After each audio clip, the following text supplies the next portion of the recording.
Y'all want to smile or look down?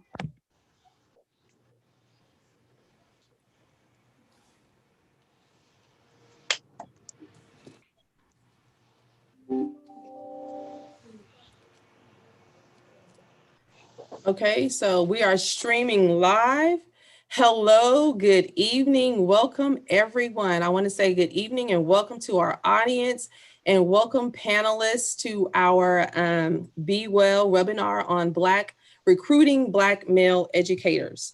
I would also like to introduce our newly elected president, Dr. Latanya Sibley, as well as our newly elected vice president, Ms. Trelane Clark. So they are our newest members of BWEL. They have already kind of hit the ground running. And so we appreciate the time that they have invested with us. And I look forward to the journey that we are on.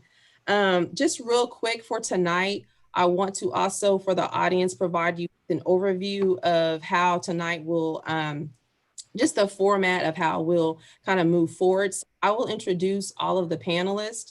And then after I finish, the first panelist will begin their presentation. After the end of their presentation, we will open up the floor for questions from the audience. And then we will pretty much follow that format until we are at the end of the program, okay? So our first panelist that I want to introduce is Mr. Rodney D. Pierce. Rodney Pierce is currently a six-year middle school social studies teacher in Nash County Public Schools in North Carolina. He is a member of his school's professional development and equity committees, and he leads his district equity council as well. Pierce was named as one of the most outstanding beginning teachers in Halifax County in 2018.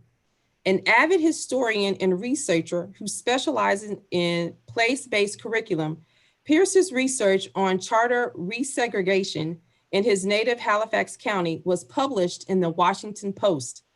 He is currently serving 3-year terms on the Carolina Public Humanities Advisory Board and the North Carolina Council for Social Studies Executive Board. Welcome, Mr. Rodney Pierce. Our next panelist, Mr. Brian Robertson II. Brian is currently serving as the principal of KIPP Northeast College Prep in Houston, Texas.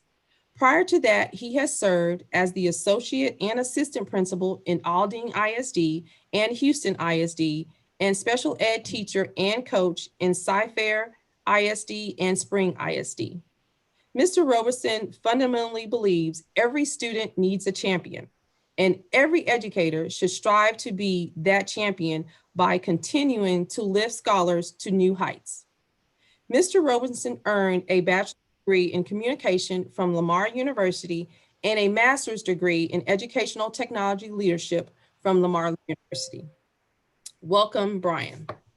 Our next panelist, Mr. Kelly Hopkins. Mr. Hopkins is currently teaching Algebra 1 and Intensified Algebra 2 employed with Arlington Public Schools in Arlington, Virginia. He holds a bachelor's degree from Norfolk State University in Applied Mathematics and master's degree from George Mason University in Education Leadership with a mathematics emphasis.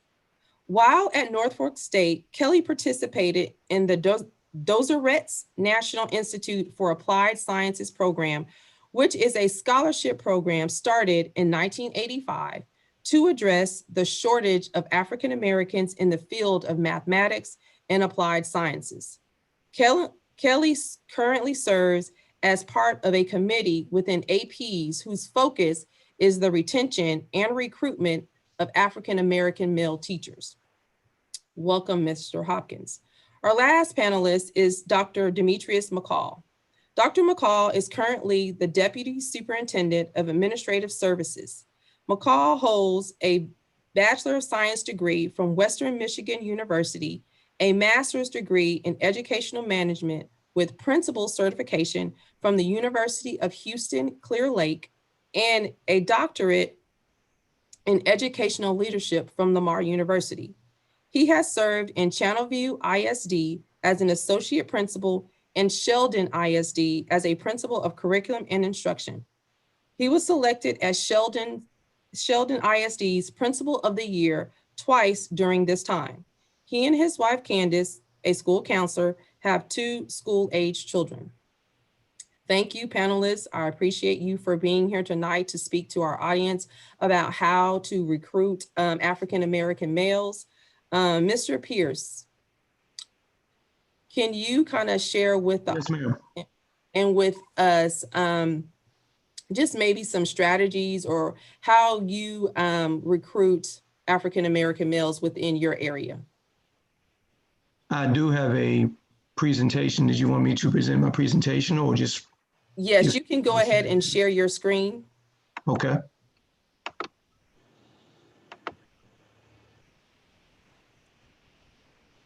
And this. All right.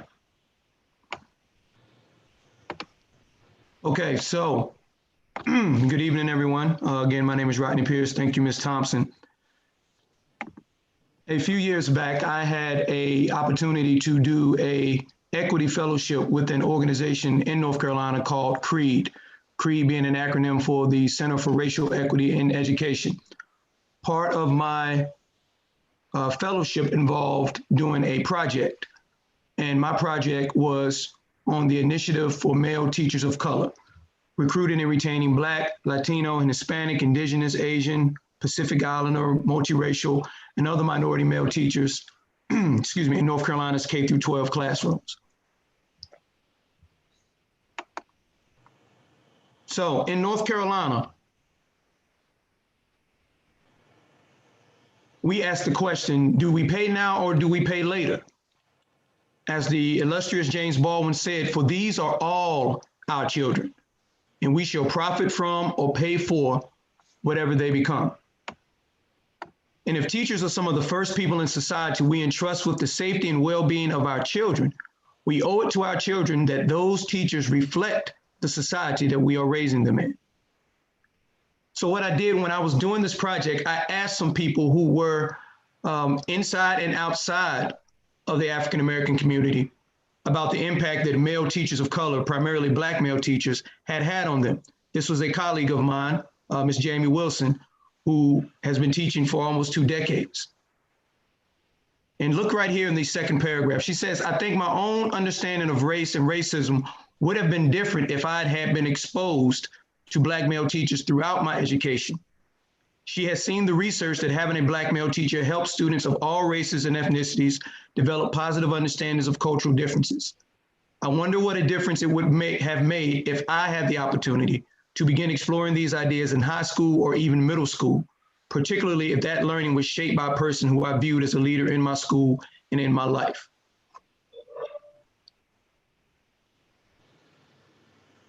This is a gentleman who I actually covered when he was a student athlete at a local high school when I worked at the local newspaper. James Jeffries. James is an athletic director and a physical education teacher at a couple of KIPP schools in our area. So he talks about his experience with a Black male teacher, a gentleman named Jonathan White, who was his coach. He says that Mr. White took him to his first college sporting event at Elizabeth City State. He was our transportation to and from AAU practices and games. Coach White still to this day is traveling up and down the highways, transporting individuals to workouts, calling college coaches, and advocating for athletes in rural Eastern North Carolina. He was tough on us, and now that I look back, everything he inspired in me, I now do the same with a few modifications. So James is paying it forward because someone looked out for him. So he's doing the same for his athletes, his student athletes. This is a colleague of mine, Miss Lucy Russell, who just graduated from UNC Chapel Hill. She's a first-year teacher at Warren County Schools. And she says, I'm a white woman who attended a charter school for elementary and middle, private high school, and a public university in North Carolina. The absence of male teachers of color was especially pronounced during my formative years of elementary and middle school, when my consciousness truly began to shape and schooling became a prime force of socialization. And down here at the bottom, she says, it is the ultimate disservice to growing young minds to provide them an education that places them into a homogeneous bubble, By creating more robust representation of male educators of color who bring to the classroom different sets of life experiences, we can finally provide all children of North Carolina the education that they deserve. In North Carolina, 80% of our teachers are white, 63% are white females, but white students only made up 48% of students. People of color were 20% of K through 12 teachers, with 4% being males. But children of color are 52% of students. So greater diversity in the teaching profession has positive impacts on student educational experiences and outcomes. That's what the research says. And I'll just give you a few bullet points real quick. Black elementary students with Black teachers had reading and math test scores 3 to 6 percentile points higher than students without Black teachers, and gains in test scores accumulated with each year students were in a class with a race-matched teacher. Excuse me, I'm sorry. Students show having a Black male teacher, especially between grades 3 and 5, decreases the dropout rate among Black male students by 30% and increases the likelihood of Black students aspiring to higher education. Studies show that Hispanic student exposure to Hispanic math and science teachers in middle and high school tends to increase the likelihood of Hispanic students taking STEM courses during their freshman year in college. For Black students identified as persistently low income, having a Black teacher increased their intentions of going to college by 19% and by 29% for Black boys specifically. Studies show that schools with a higher share of Hispanic teachers tend to have a higher percentage of Hispanic students taking advanced placement courses. Black students taught by Black teachers are 3 times more likely to be assigned to gifted services than those taught by non-Black teachers. Black students with more Black teachers were even less likely to experience exclusionary discipline for incidents that will require a subjective judgment, such as willful defiance. Non-Black students also had lower likelihoods of discipline when taught by a Black teacher. Interestingly, low-income white boys have a higher rate of exclusionary discipline when matched to white teachers relative to non-white teachers. So if a white male student has a non-white teacher, he's less likely to encounter exclusionary discipline. And then there are the social and emotional benefits.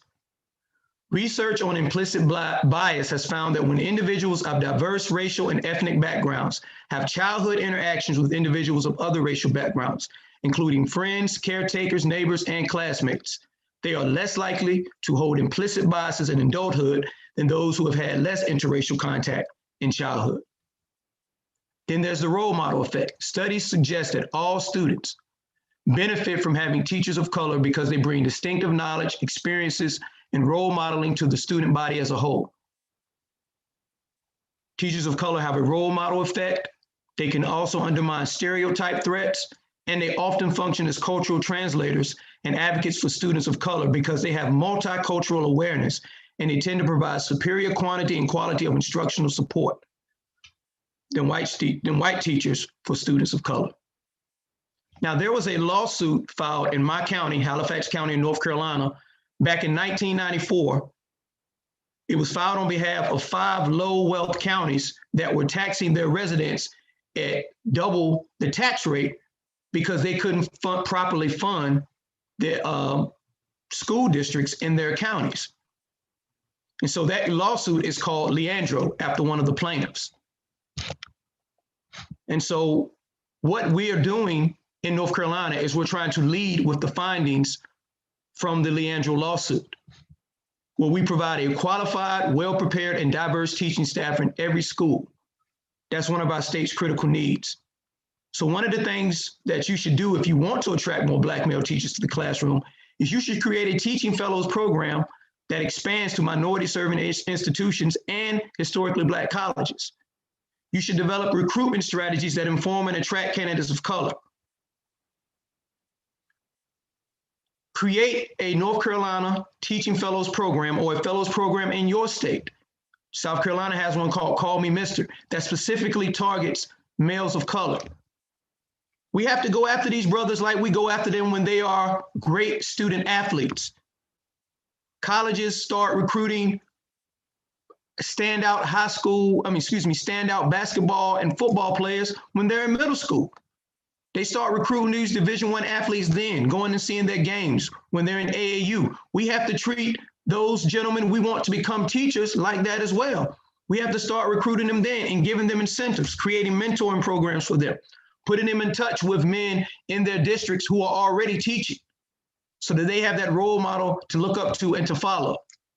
We've got to design and conduct professional development that is specifically targeted at Black male education majors and teachers by partnering with groups that already do this, like Profound Gentlemen out of Charlotte. And we have to follow and equitably fund the Leandro Report recommendations or any recommendations of any group that's assigned to figure out this problem so we can provide that qualified, well-prepared, and diverse teaching staff. You've got to have racial and gender awareness and racial equity training for these men. So not only are they great classroom teachers, they also are great advocates for their profession and for their students, specifically their students of color. And you've got to identify and intervene in those schools and districts with low numbers of minority male teachers so that you can increase the numbers in those schools. I close with this. Again, as Baldwin said, these are all our children. We will profit by or pay for whatever they become. In North Carolina, Hispanic and indigenous male students are the least likely to graduate from high school. Black male students had the highest in-school, short-term, and long-term suspension rates. They had the most expulsions. They had the most ALP, alternative learning placements for disciplinary reasons, and they had the most referrals to the juvenile justice system. If we intentionally have early emphasis and investment in our male students of color, specifically our Black male students, we will clog the school to prison pipeline and thwart future investment in our state's penal system, where 57% of the men in North Carolina state prisons are men of color. 50% of them are Black men. So if we want to keep brothers from going to the penitentiary, then we have to make that investment in public education, and we have to make that investment early. Middle school, high school, as well as elementary. And on a personal note, I know the impact that I've had on my male students of color, specifically on my Black male students. When you have a buddy teacher, they want to get sent to your classroom, no one else's. They may not listen to anyone else in the building but you. So we really, really have to make this investment if we want to save our young men who are arguably the most vulnerable student demographic, Black male students. Thank you. Thank you so much, Mr. Pierce. That was awesome, awesome, awesome. I know a lot of times when we're doing webinars, I'm kind of listening and I'm taking notes, and I think one of the things that really kind of stuck with me, so I was able to view your presentation before, and one of the questions that I had was, what stuck out was pay now or pay later. And so my question for you is, what do you believe are the consequences of society for us or districts, anyone not hiring African-American male teachers? Exactly what I said, Ms. Thompson. You pay now, you pay later.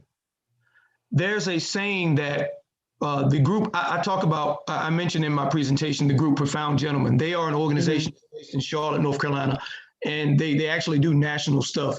But they have a saying where they say, if you can't see it, you can't be it. Now, America loves to show us Black men playing sports. They plaster that on the news every night. They show us as criminals in the news, or they show us as entertainers. Rarely do they show us as intellectuals. Rarely do they show us in a light where we are dressed like these distinguished brothers are dressed tonight. You know, so if we don't give our young men role models to look up to, who are in the classroom with them, who show them, hey, look, this is a Black man like me, may have come from the same environment. Growing your own is a very big initiative now in trying to recruit and retain teachers. Then if we don't make that investment now, we're going to be paying for it later. I mean, I don't like to say this, but 50% of the men, 50% of the prisoners in North Carolina state prisons are Black men. And I guarantee if you talk to the majority of them, they will tell you where did their problems start? In school. Right. in school. They either started missing school, and there are plenty of brothers out there who have gone on to be highly, highly successful in education, who had PhDs, who will tell you, they may have struggled with their learning disability and they cut up in class just so they could get put out of class so they wouldn't have to do any work. Right. So go ahead, I'm sorry. I was just going to say that the point that you made about going after kids or trying to recruit Black educators like they do athletes was just like, I think that was just mind blowing, because everybody was like, yeah. Because I was like, I mean, you know what they do for athletes. We know what that looks like. So awesome point. Thank you. I got that from another brother named Rodney Trice, so I don't want to take credit for it and nothing like okay. that. Oh, even still, good point. Very good point. Yeah. Thank you so much for sharing. Yes, ma'am. Thank you. Mr. Roberson, I know it's kind of hard act to follow, but I know you have something still awesome for us to hear. So what can you share with us about recruiting Black male educators? All right, let me, the famous line of 2020, 2021, let me share my screen. All right, and then it's followed up, am I on mute? Can you hear me? Those are two of the things that we use so often. My point of view that I'll be sharing, well, first let me commend Brother Pierce. He spoke about a lot of research that is out there that speaks to what we're here to speak about more in depth, but that research shows the need for Black men. And so he provided the research and the theories. I'm gonna talk a little bit about the practice. And the practice comes from my own personal life. In the last decade, I've been fortunate, and some people say it wouldn't be a fortune to move around as much, but I worked in 4 traditional school districts, and now I'm in the KIPP charter network. And so some people say if you moved around that much, you were running from something. And I was actually running to something. It was my calling and where I wanted to go and where I knew as a Black man I wanted to be so that I could continue to shape communities.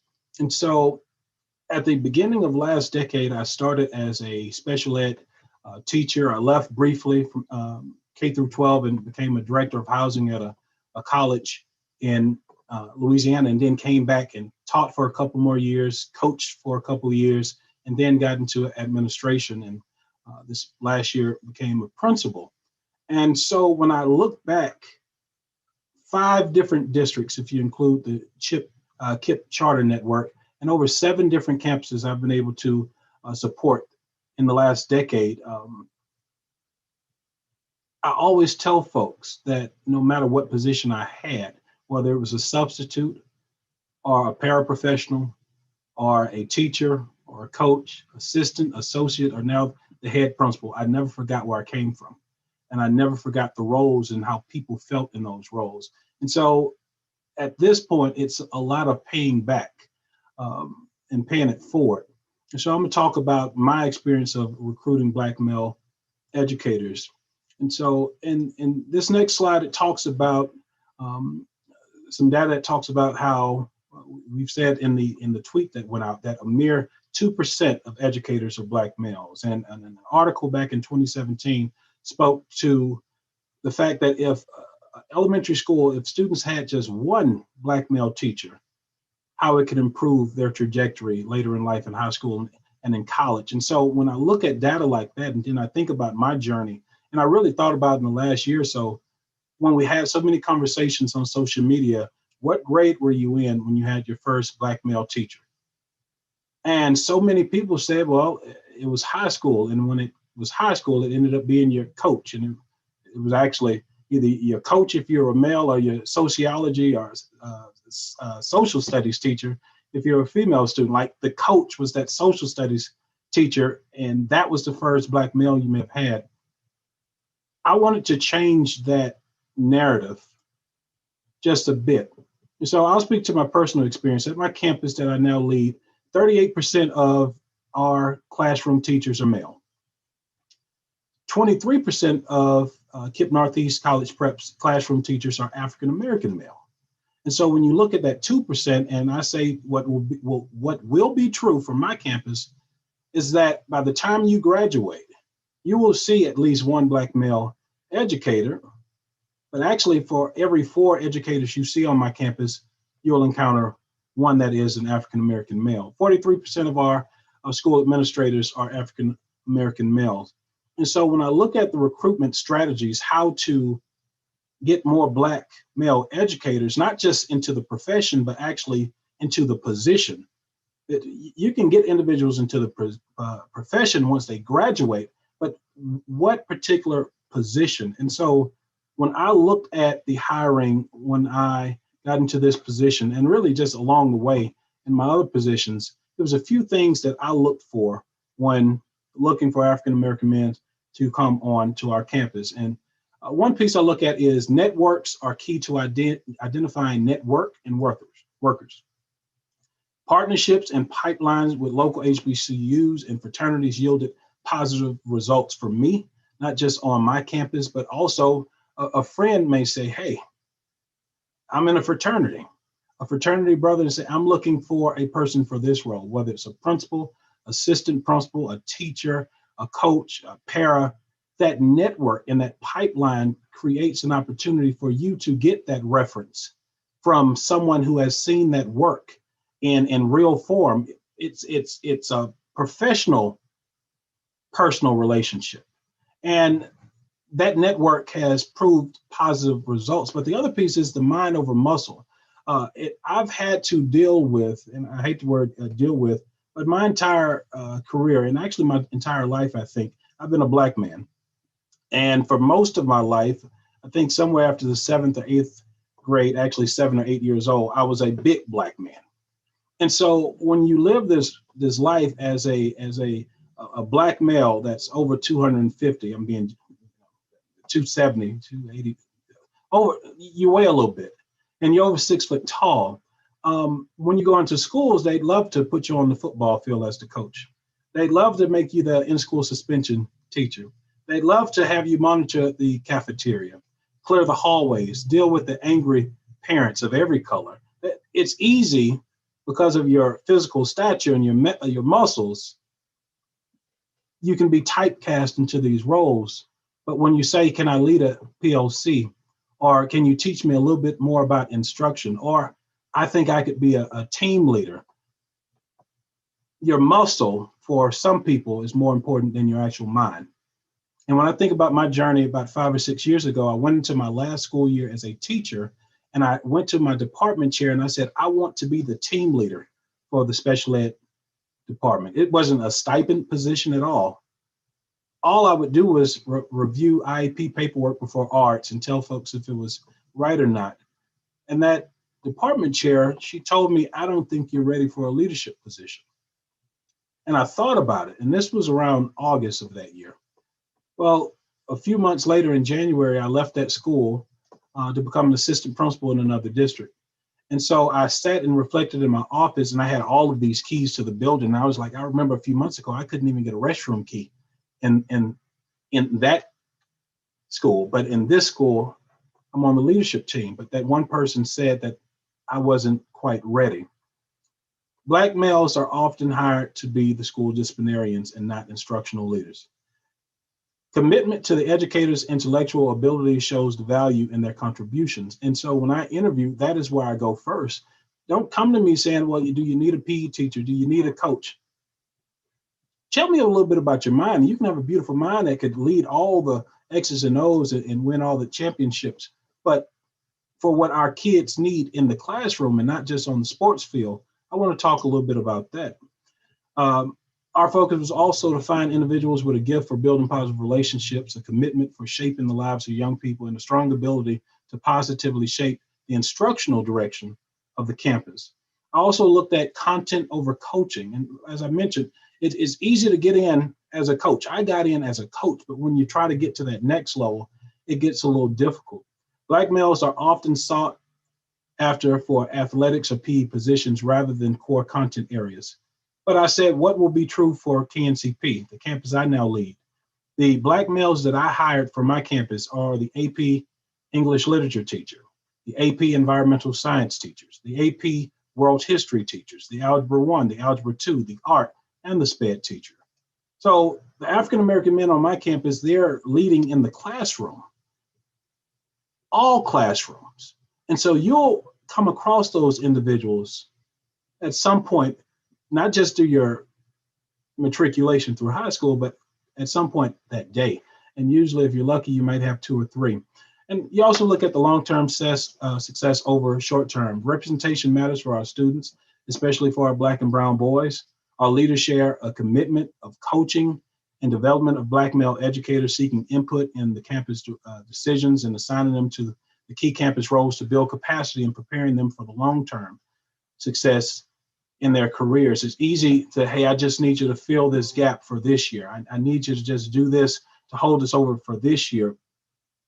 Where do you want to go after this year? For KIPP and many charters, you don't need a certification. That wasn't my goal when I recruited. I wanted certified individuals. Many of the folks in KIPP are members of TFA, and after this 2-year commitment, you're sitting here saying, well, I'm thinking I might go work for Corp. I want people that are invested in the long haul, and that could be TFA, but I wanted people that were searching and actively seeking that certification and going back to school for their master's program so that they can go back for a principal certification. I wanted people that wanted to grow, Black men that want to be that next administrator, that next superintendent, the next Demetrius McCall. I wanted individuals that sought that. Our results over the last 8 months, from the spring of 2020 to the fall of 2021, we hired 7 Black male teachers to our staff. We also hired 2 Hispanic male teachers to our staff. Now, according to our intent to return survey that went out earlier this month, all Black and brown male teachers have indicated their desire to return to this campus to continue to grow. And on the student perspective, we found that both male and female students have shared their reflections on the increase of male educators on our campuses having a positive effect on them socially and emotionally. This has also allowed our students to better engage in learning and dropping campus behavioral infractions to the lowest school marks in history. I don't even know how to track discipline because it just doesn't exist. Now I'm gonna knock on wood because tomorrow anything could change. But to this point, we've been in a very fortunate place. And so when I think about the research, and then you put the research into the practice, I see what now could be fruitful and positive results for us moving forward. And so that's what I wanted to share. If you have any questions or reflections, please share them at this time. You made some really good points, Brian, about when we hire or just seeing hiring African-American males for the disciplinarian piece. So I was just kind of like, yeah, seeing that. And then I just kind of liked what you kind of talked about in terms of hiring them for content. I do have a question from the audience. The question is, how do we expand your model and your strategies to a wider level of influence? You have to have people that are not afraid to confront the realities of life. What was so powerful for me this year when I took the job, I was looking at another position. I actually accepted another position a day before I was offered this position. And it went down to the conversation that I had with the state superintendent for KIPP. And when we had our formal communication and conversation before the job was extended, she asked me how I was doing. And I said, I'm doing well, all is well. Well, it was the same day as the George Floyd protest and downtown. There was so much going on. And she said, no, I'm not just asking you, how are you doing? I'm asking you as a Black man in America, how are you doing?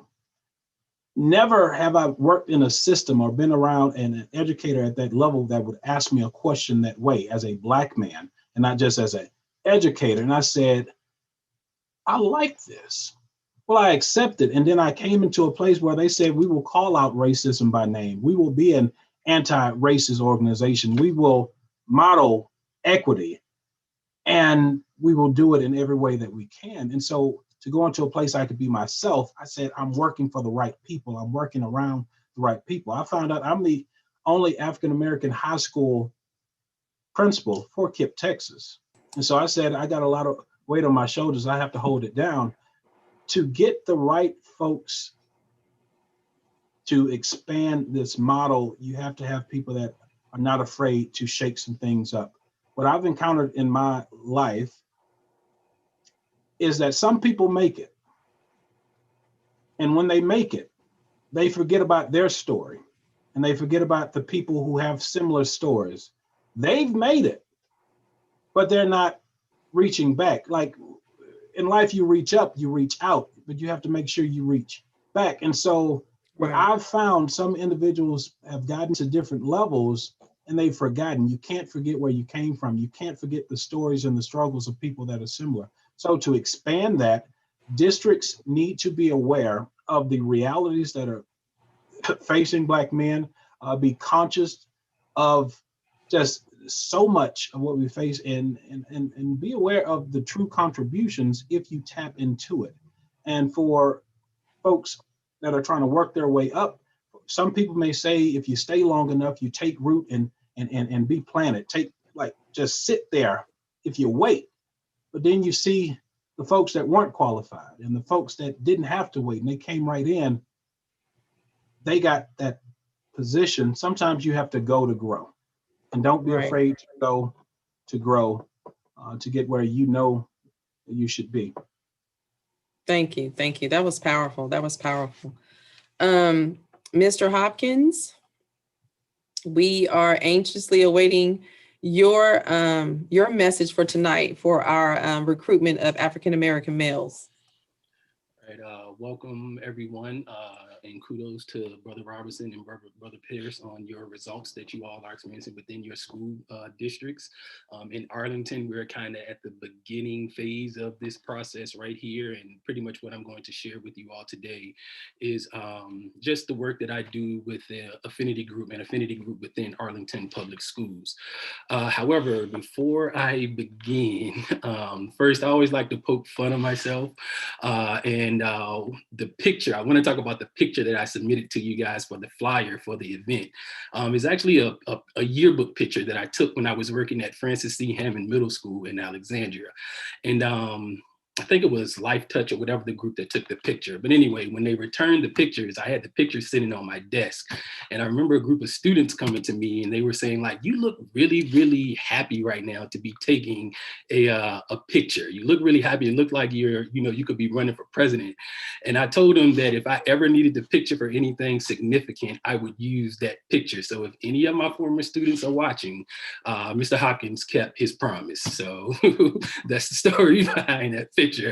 But in all seriousness, it's a pleasure to be here in the company of so many great individuals. It's only right that I first give thanks to the many Black women who have shaped me into the educator that I am today. And I would just like to mention three in particular. First, I would like to start off with BWEL's own Director of Operations, Miss Regina Turner.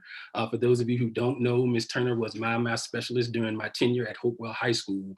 And I owe so much to her, so much of who I am to her as an educator. You know, she gave me my first opportunity as a math consultant. And whenever there's a need for a tutor, a panelist, or anything math related, I can always count on her to pass my name along, even though sometimes I don't want my name passed along because I'm kind of busy. But kudos to Ms. Turner. And also, I didn't know that she was one of your director of finance, but Dr. Yvonne Smith-Jones. Dr. Smith-Jones gave me my first teaching opportunity at Hopewell High School when I didn't even have a clue what an anticipatory set was. But, you know, she believed in a young 22 African-American man, and she gave me an opportunity, and she invested her time in me and molded me into the educator that I would eventually become. And when I say time, I literally mean that. Like, she taught me 2 out of the 5 classes that I need to gain my official teaching license. So kudos to you all. The last female that I would like to give thanks to is my mother. My mother, she's my first teacher. She's the main reason why I have such a strong passion for mathematics. And it's only right that I start off with a quote. And I think that is so fitting for this particular setting. All right, let me see. So can you all see my screen? All right, cool. So I'm gonna maximize my screen for a second. All right. This is a quote that my mother told me at a very, very, very young age. And like I said, I think it's so fitting for this environment. And the quote goes, in life, people, they can take a lot of things away from you. They can take away your cars, your money, houses, anything materialistic. But the one thing that they can't take away from you is what you know. You know what you know. And I think that is important, especially with the talk that we're giving today, because words of affirmation like this, it's needed with our young Black boys. You know, we're sitting here and we're talking about the lack of representation of African American and Black men in education, but it starts when they're young. And if they hear these words right here, you know, like, you know what you know, if they hear these words, I think that, you know, that's part of the battle right there. So I just kind of wanted to start off with that quote right there, and even kind of thinking back to, I remember Ms. Turner asking me, you know, to be on this panel. And I was a little nervous because typically I'm more comfortable speaking about topics that's related to math education, but this is kind of outside of what I'm used to. But then I thought about what my mom used to say, you know what you know. Why are you worried about it? Because you know what you know.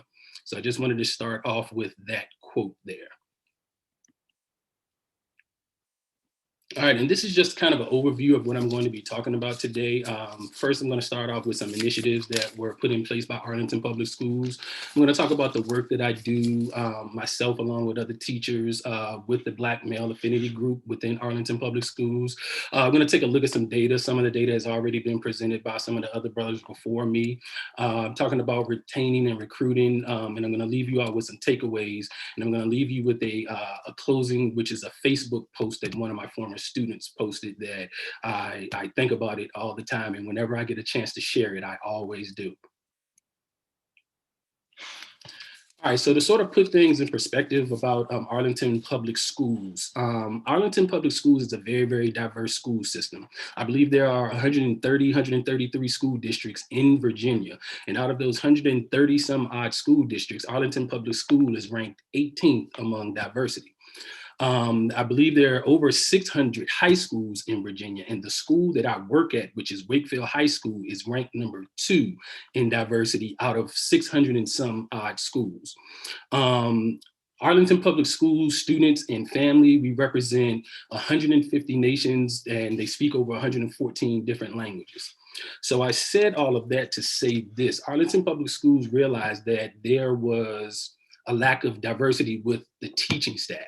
Okay, and these are some of the initiatives that were put in place in order to sort of address that lack of diversity.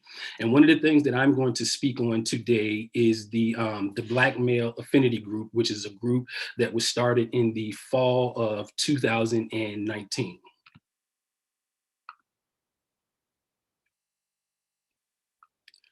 All right, so the purpose of our Black Male Affinity Group, or any affinity group for that matter, is to bring together individuals with similar backgrounds to bring about a change, or to be a catalyst for a change. The makeup of our group, it consists of our division's talent acquisition coordinator, who serves as the facilitator of the group, but it is primarily consists of Black male teachers within the division. Our focus within the group is pretty much addressing the shortage of Black male teachers through recommendations. Also, we provide mentors to new Black male teachers, which we feel is very, very important when you talk about the mental well-being of new teachers, especially Black male teachers, in an environment like Arlington Public Schools. And it also serves as sort of like a safe place for individuals to sort of express themselves. So often as Black males, we're taught to kind of suck it up and hold it in, but and that kind of translates over into your work environment, especially in education. And a lot of times that leads to like teacher burnout, teacher turnover. So these are pretty much the focuses of our Black Male Affinity Group.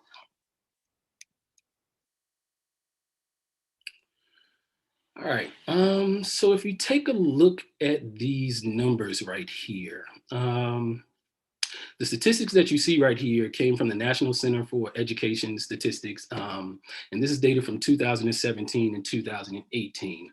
And the data that you're looking at right now is an indirect result of the Brown versus Board of Education decision that was made over 65 years ago. During that time period, and I know all of you are familiar with it, you know, the Supreme Court decided that it was unconstitutional to have segregated schools. So they decided to make schools integrated. And during that time, you had a lot of white families who said, well, I don't want, you know, this Black teacher teaching my son, or you have white teachers who say, I don't want to work for, you know, this African-American man or this African-American woman. So the result of that is tens of thousands of teachers being shoved out of the education field. And these statistics right here, we're still feeling this impact over 65 years later. Of course, you all are familiar with this 2%. African-American males make up 2% of the teaching population in the United States.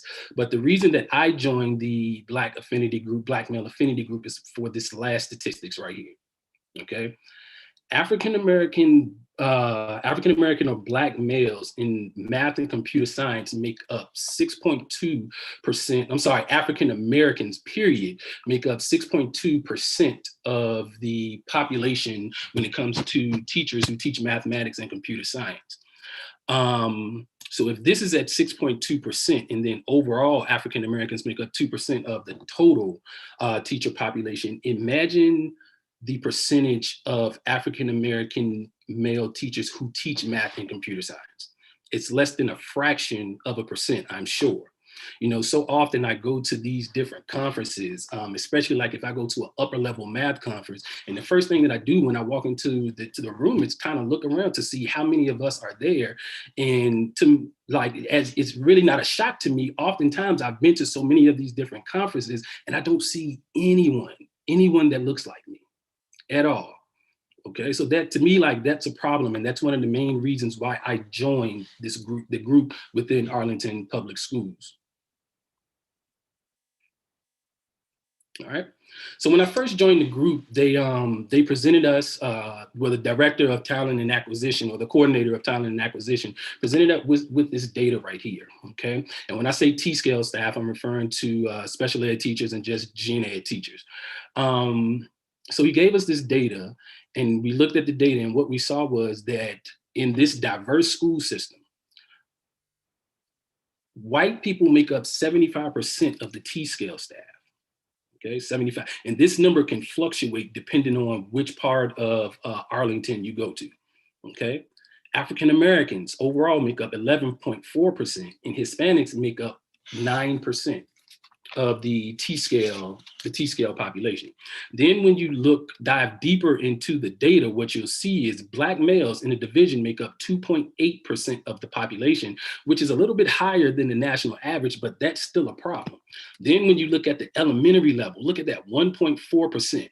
At the secondary level, it's a little bit better at 4.2%, which is higher than the national average, but it's still an issue. It's still a problem. Okay, so he came to us with this data, and he was like, okay, we need to start brainstorming some ideas about how to recruit and how to retain, you know, African-American or Black males. So we were sitting there coming up with all of these different things. And then I can remember it as clear as day. This one guy stopped, and he was like, well, wait a minute. Like, we don't know the reason why, you know, we don't know the reason why this percentage is at 2.8. Like, why is it there? Are they not applying? You know, is the turnover high? Like, we need more data. So what the coordinator of talent and acquisition did was he went and he got some more data, and he presented us with this right here. So we took a look at the Arlington Public Schools application pool from the 2020-2021 school year, which is this school year. And what we found was that we had a little over 1,800 applicants. 3.8% of those applicants were Black males, which was roughly 70 some people. Okay, 3.1% of those applicants were licensed Black male, or they were eligible to receive a license, which was approximately, I think it was 50 some people. So we said, hey, okay, well, the principals can't, well, not the principals, but the people who are in charge of hiring can't really say that there are no Black males applying, because there are. However, we need to figure out, why this group of 50-some gentlemen right here were not hired. So someone needs to have those tough conversations with the people who are in charge of hiring for these different buildings. And another area that we looked at was the recruitment part as well, because even though this is 3.1%, this is rather low compared to the other demographics of applicants. So we kind of looked at it from two different perspectives. We do need to improve our recruitment process. However, why weren't these group of individuals hired? Right. And going back to what I say, why weren't these group of individuals hired? Because we do realize that it's important. And these are just some statistics that you all seen earlier right here, but to stress the importance of why they should have been hired, or why we need more African-American men, is like we just saw, like having a Black male teacher at the elementary level decreases the dropout rate among Black male students.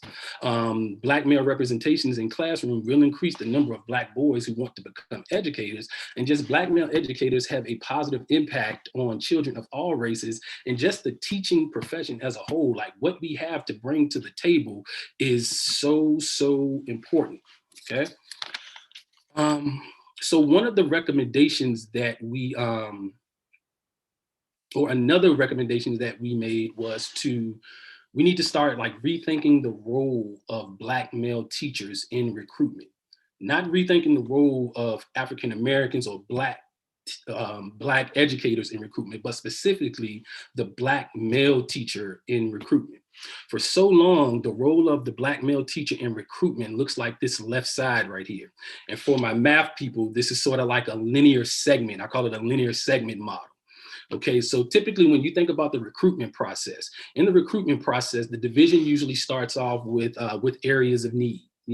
They determine I need X amount of teachers here, I need X amount of teachers there.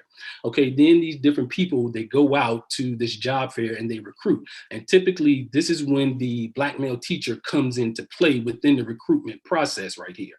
All right, so then this person goes on to apply, and then they do the interview process, and then you do your hiring and your onboarding, and then they're typically assigned a mentor, and then you do professional development, and professional development is always pedagogy based, different practices and different teaching strategies. And then after this, the Black male teacher is no longer involved in this process right here. Okay, unless they're like a lead teacher, they may be involved with the interview process where they're just there to ask certain questions during the interview. But the Black male teacher typically is never involved again with this process. And I'm specifically speaking as a teacher, not as an administrator, as a teacher. One of the things that we talked about was that we need to start thinking of the role in the role of Black male teachers in the recruitment process in a cyclic manner rather than a linear segment manner.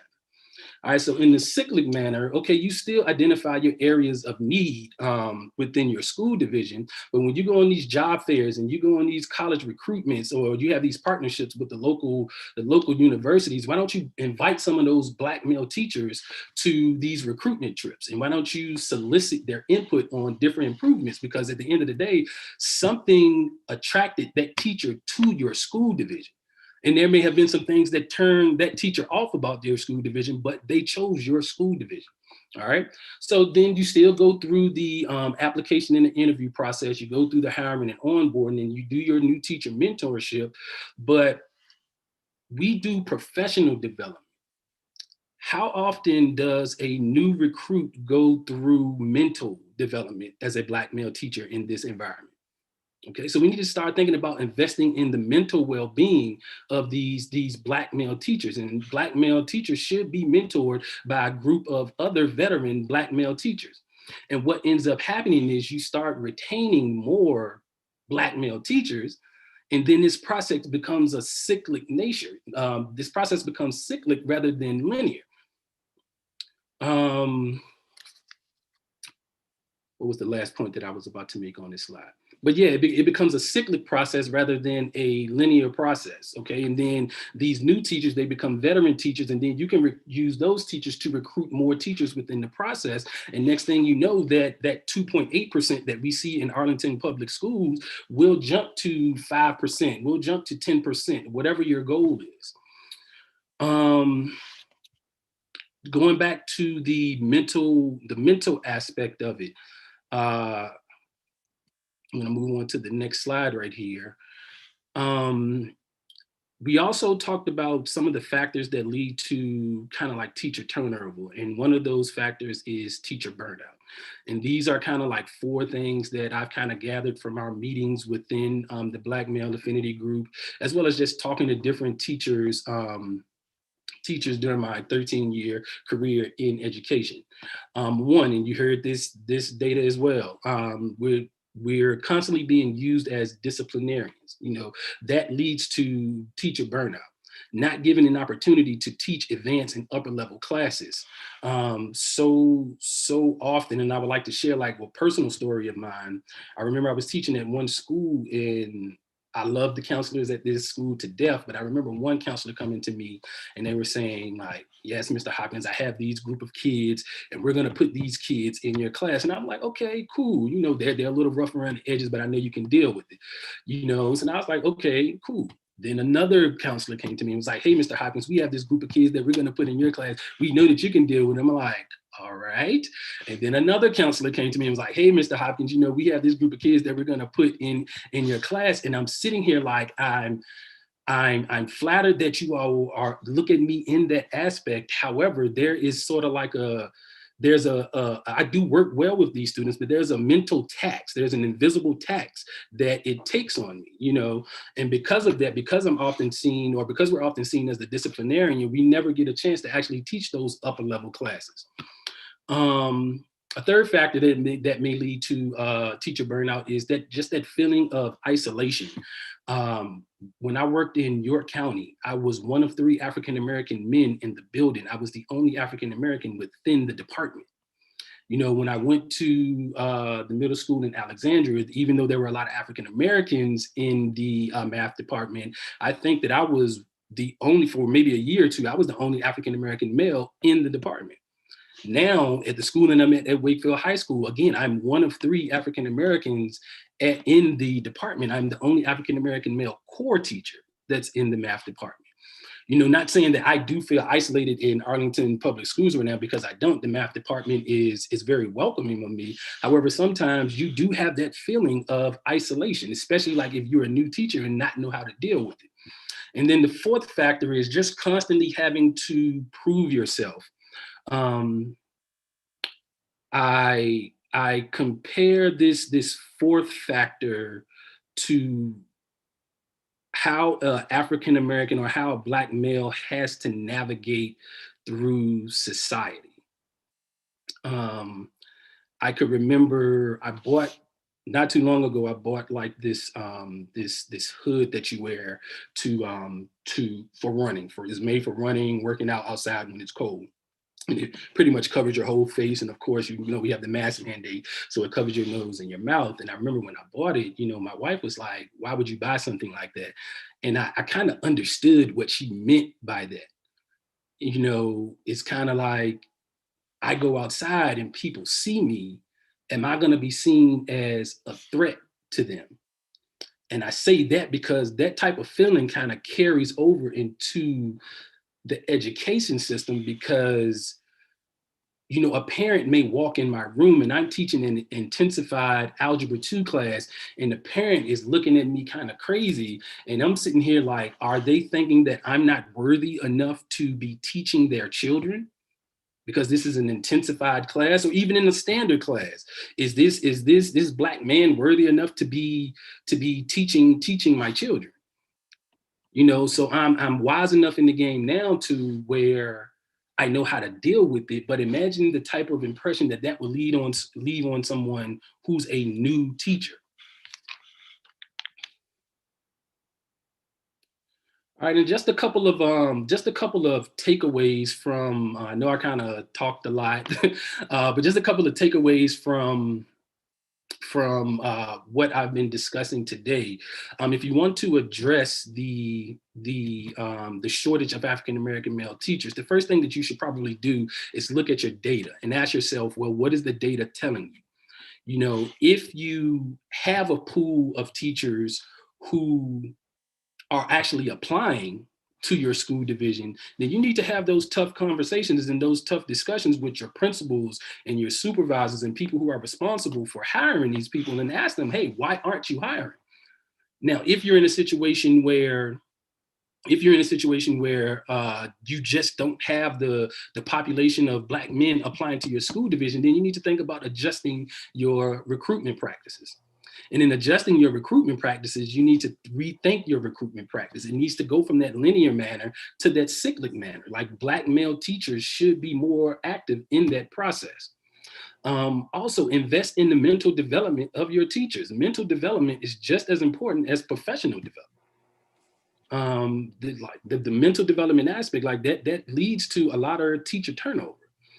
And then the last thing, provide opportunities for expression with your Black male teachers. You know, start things like affinity groups.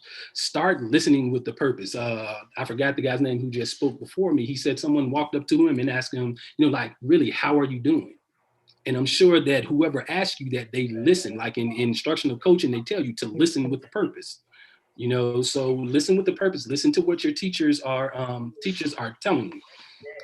Thank you so much for sharing, Mr. Hopkins. I appreciate all of the research and information that you shared. That was phenomenal. For the sake of time, I'm going to go ahead and allow Dr. McCall to give his presentation. All right, and let me go ahead and share my screen. You'll get to the bottom of this. American people in this country deserve no less. As the FBI special agent running a criminal investigation and now has more than 400 subjects with charges up to and including condition now on the table. Is everyone able to see my screen?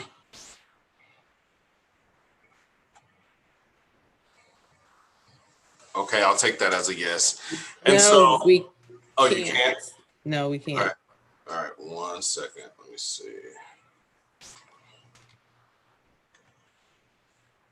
Sorry about that.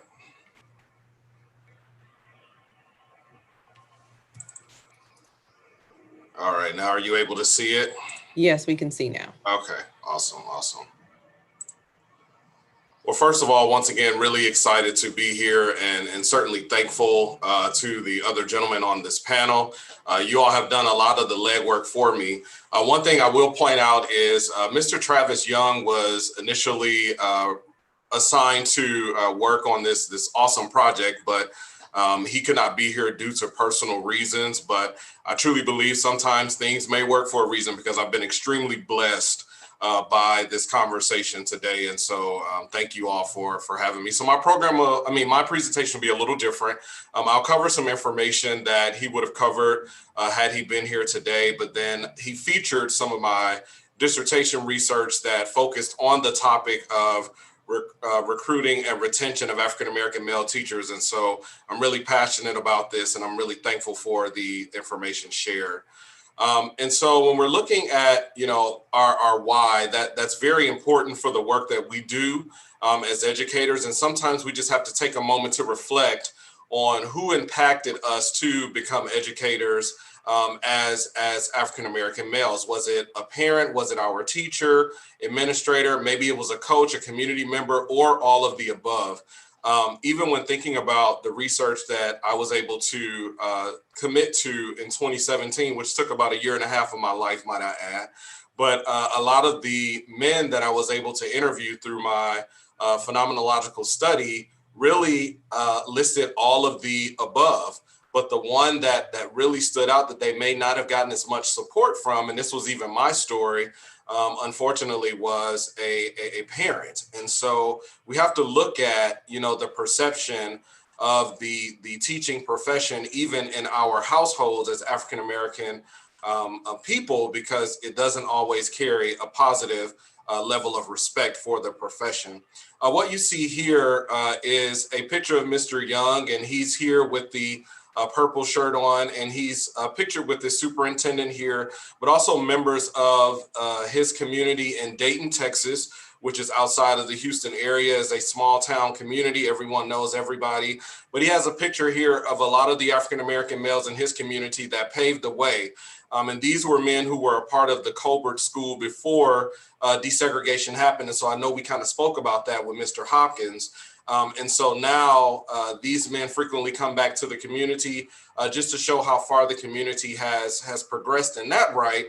But these are some of the African-American male mentors that he had the opportunity to look up to growing up. We're going to skip this part of the survey just for, in the best interest of time. But the history and importance of African-American males, Black male educators, we talked about it quite a bit through some of the other presentations. So I will go through this rather quickly, but we know that there's an underrepresentation. We know that the Black male teaching percentage is at 2%, and that was very true even during my time of research. We know the impact that Black male educators have for positive academic achievement for not just African-American students, but for all students. But we must acknowledge that across the country, our African-American students are performing at a lower rate than some of their counterparts. And so the work that we do as Black male educators is very important to the success of our Black students, because across the country, we are seeing them not perform as well as other races. Also, there are benefits on the behavioral side as well, the social and emotional side to our Black male students. We know that Black male students or Black children in general are more likely, almost 2 times as likely to be identified as special needs, when we know that there may be some social and emotional aspects that need to be addressed in order for them not to have that label. But then Black male teachers have a positive impact on all students and the teaching profession as a whole. The next couple of slides that I'll go over are just some slides that Mr. Young wanted me to be sure to cover. And this is a picture of Coach Freddie Strange, who is a veteran educator and serves as a coach in Dayton ISD. And he's quoted saying, "For young Black males and females in today's society, to be able to see the Black male in an educational position and not just having success as entertainers or actors gives them more options as an adult." And I believe that rings true. And we heard a couple of the other panelists speak to that. The notion of you can't be what you don't see, I believe is real, especially for students who may be in high economically disadvantaged households. And so, if we're not providing our young Black males opportunities to see us in the field of education, how can we attract them to continue the journey and continue the work? Frank Wilson is quoted saying, "It is very important to have the men that have overcome various situations and diversity to be in positions of leadership and power. These same men are who are going to be able to have firsthand experiences and ideas on how to move forward in schools for those students who are struggling with the same things that we did years ago." I think as Black males, we can all speak to having those private conversations with some other African-American young males to really talk to them about some of the pressures that they're going through, and just being able to identify with them and letting them know and giving them strategies on how to push forward through tough situations. And if nothing else, we restore hope in our students to let them know, if I can do it, you can do it. And so the 2 gentlemen that are pictured here are actually an example of what Mr. Young has been able to do in his life. And that's to encourage the students that he once taught to come back into the field of education. So that notion, you can't be what you don't see. Thankful to men like Mr. Young for dedicating his life to the field of education for over 20 years, because these are his former students that are now giving back to the community in which they grew up. This is Mr. Xavier Lewis. He is a fairly novice administrator, but has been in the field of education just shy of 10 years. And his situation is a little bit different. He actually grew up in a family of educators, and he wanted to continue that lineage. He certainly looked up to those people in his family that served as teachers, but he did not have the honor of having a Black male teacher his entire K through 12 education years. But he did have a Black male principal. And for him, that made a big impact on his life. And so he wants to extend that to others as a leader. And so some of the recruiting strategies that, we could really look at is, do we hire enough male educators for the elementary level? As I believe Mr. Hopkins and Mr. Pierce pointed out, yes, we're 2%, but 4.2% of those teachers are at the secondary level. Also, do we have the opportunities to speak to children? Do we have programs in our schools that develop students who may have a interest in education, even in their high school years?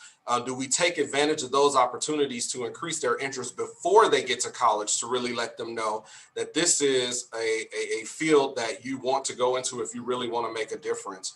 Also looking at, possible ways to hire more millennial Black male educators. Getting them in the classrooms, it will be, a way for younger students to identify. So we really have to do some work with getting more of our millennials in education, and then increasing that teacher retention, which kind of leads to the work that I committed my dissertation to, and looking at not only how can we recruit African-American male teachers, but how can we retain them? Because more than 50% of Black male teachers that enter the field leave within the first 5 years. So we can do all of this work with attracting them to the field, but if they're only staying for 5 years and choosing other career paths, their impact is very minimal. So this is a picture of me, of course, and I've been in education now for the past 15 years, mostly in the state of Texas. I did 1 year in my home state of Michigan, but I moved to Texas as a result of the economy going down. When the automobile industry crashed, so did a lot of positions. And so my wife and I had to make a decision, and I'm certainly glad to be here in Texas. But my dissertation research was really focused on interviewing African-American males from Southeast Texas that left the field of education within 5 years. And what I've captured here for you is just our findings, or my findings through the research. And a lot of it ties to what you all were stating. Black male educators not only provide academic support, but they also provide social and emotional guidance. And that's very important in our schools, because we have to acknowledge that our students, our Black male students in particular, are in trouble. And if we're not there to serve in that position, to provide that emotional support for them, to give them tips and strategies on how to deal with problem solving, with problems instead of using their fist and being physical, then our students are going to miss out on those opportunities. One of the things that a lot of my male participants share with me, African-American male participants share with me, is that they have an issue with the societal perception of teaching being considered a woman's career.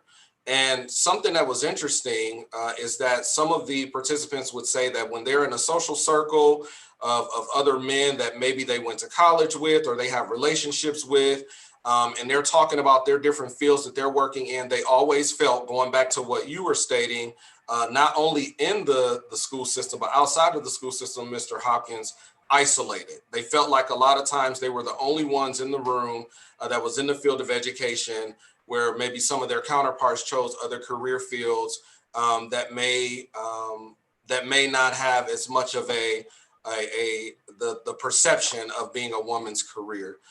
We've seen this before, and it should be no surprise that salary is something that has to be addressed in public education. Unfortunately, a lot of men, especially men who have families, feel the need to be a provider.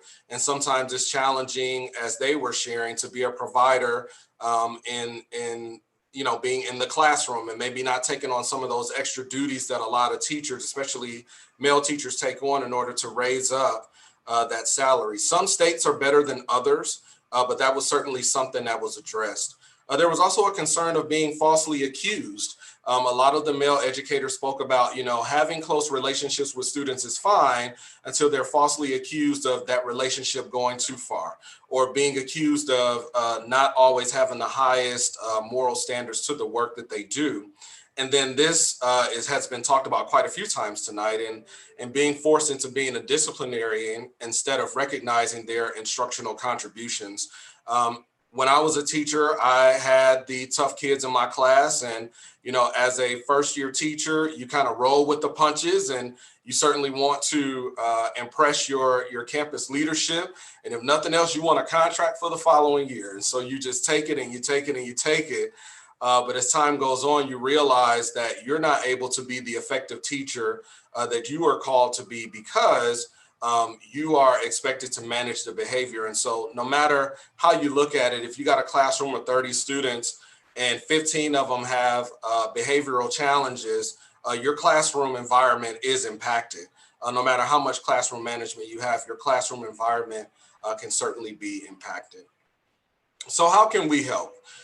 This is a picture of Brad Hadnot, who is a 21-year educator who certainly is on the brink of some amazing things as he's continuing to further his career.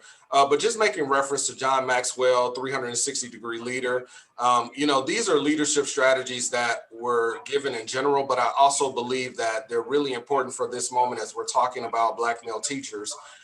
You know, leading up, you know, follow me, I'm right behind you, you know, making sure that when we do have those Black male teachers that are coming into our systems, we're mentoring them and we're guiding them and we're pushing them to excellence and supporting them every step of the way. You know, leading across, follow me, I'll walk with you. And of course, leading down, I want to add value to you as you come up through this work. You know, continuing to review campus and district data trends. Target Black male high school students, which I'm proud to say, you know, some school districts are now realizing that if they want to have people enter the field of education, particularly Black males, that it has to start earlier.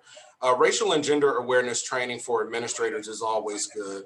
And encourage schools to hire more Black male teachers by going to some of the places where they are, as was stated before. And we have to pay it forward. We're in the field. We have, 15, 20 years of experience in the field. We need to build capacity in those that come behind us so they will stay beyond 5 years. This is just a copy of the references, but just wanted to thank you all for this opportunity, and I'll entertain any questions. Thank you so much, Dr. McCall, for sharing. The audience didn't have any questions, so I just wanted to say how incredibly blessed I was by the panelists tonight. I think that as an African-American leader, female leader, there were just a lot of things that I hadn't thought about in terms of strategies to recruit, you know, going to HBCUs, basically getting into that network of fraternities. I think that you all made a lot of really good points actually as well. Hopkins kind of was talking about providing mentoring, not just professional development, but also, you know, Dr. McCall kind of said walking beside, you know, Roberson was talking about reaching back and paying it forward. And so us being mindful of all of the information that you all shared, and when we're talking about recruiting, especially as African-American women that are in leadership, talking about recruiting those African-American men. So thank you all so much for sharing some of your research findings and just information. Thank you all. You all have a great night. Thank you.